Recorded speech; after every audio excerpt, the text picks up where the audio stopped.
Yo, Darius Britt here. So today we're talking about the importance of getting your work test screened.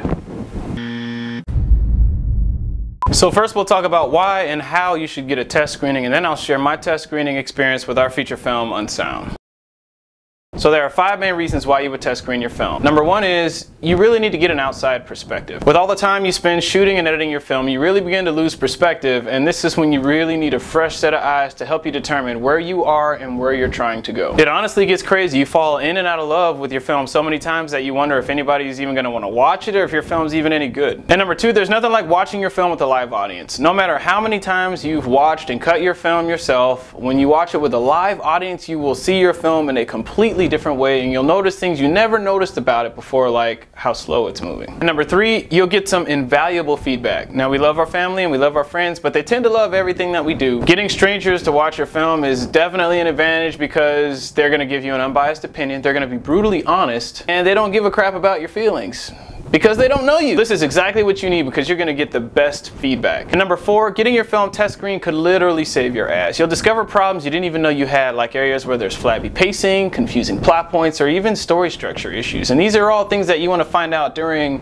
your film's test screening and not at your film's film festival premiere. And number 5, you can test out your marketing strategy for your film. You've got to print up promotional material and tell a lot of people about your film, so this will be a great time to test out your marketing angle. See what worked to get them to see it and what maybe didn't work. And whether it's a short or a feature film, if you want your story to reach its greatest potential, then you better test screen that shit. You're gonna need to book a venue. It doesn't have to be a movie theater. It could be a classroom, it could be a lecture hall. If you don't have a choice, it could be your house. Theater's better with a big screen and big sound, but you know, do what you gotta do. You'll need to grab an audience, so pick a date, tell everyone you know, invite everyone you know, blast it out on all your social networks, post it on Craigslist, drop by local churches and colleges, print up some promotional flyers and distribute them everywhere that you can, maybe some local stores, maybe some coffee shops.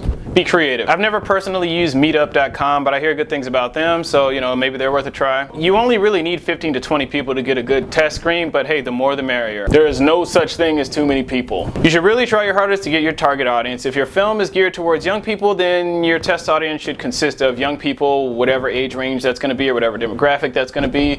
If your target audience is for college kids, then you better get college kids. Yada yada yada. You absolutely got to make a questionnaire for your audience. This is going to help you get the most out of your test screening. As a matter of fact, you'd be wasting your time if you had a test screening without passing out a questionnaire. A good example of questions to put on it would be, were you confused at all about the plot? Did the film lag anywhere? What's the strongest aspect of the film? What's the weakest aspect? Would you recommend this film to others? If you could rate the film on a scale of 1 to 10, what would it be? I mean, pretty much any question you can think of that you can ask the audience that'll help you make your film better, ask it. There's absolutely no such thing as a stupid question. That's what my teachers told me when I was in school.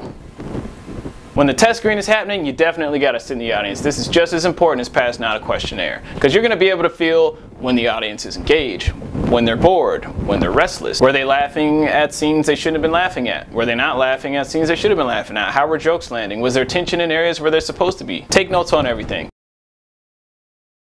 So about this time last year, we test screened our film. 2 weeks before the date of our test screening, we started advertising. We posted on Facebook and all of our social media outlets. We invited friends, we invited family. We posted flyers in the film department of U of A and all over the U of A campus. That's where we went to film school, so it was pretty convenient. Since our film also deals with classic Volkswagens, I went to a classic VW shop and advertised. We were able to get a lecture hall at the university to test screen our film in, which is a pretty good venue. We drafted up and printed off about 150 questionnaires. The test screening was very successful, minus a few technical issues.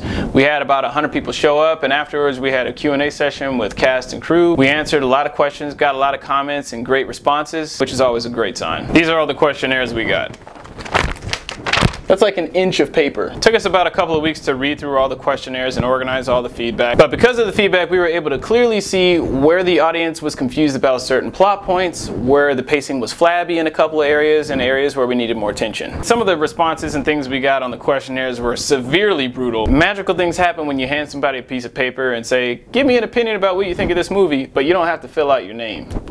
Magical things happen. We also learned that our marketing materials were giving people the wrong idea. A good portion of our audience thought that because of our flyers, our film was a sci-fi when our film is actually a hardcore drama based on a true story. On the flyer we featured this really bizarre mannequin head, and I think our font kind of gave people the idea that this could have been like a futuristic movie, but definitely a mistake that we'll never make again, and I'm glad that we made it during our test screening and not during a festival premiere. So I wrote 5 new scenes and shot them, reshot 2 or 3 other scenes, and trimmed the entire movie down overall. 2 cuts later, the film was much stronger, we all agreed, and it's a direct result of the test screening feedback that we got. So the moral of the story is, you should never release your film, your blood, sweat, and your tears, all of your money, all of your sleepless nights, all of your falling in and out of love with your project, all of your pulling your hair out in the editing room, on this film without test screening it first. It's that important. So if you enjoyed what you saw, please like or subscribe. If you got any questions, leave them in the comments section, or if you just want to, get a hold of me on Facebook or Twitter, bam, there's some links for you. And yep, that's all I got for you. D-Britt out.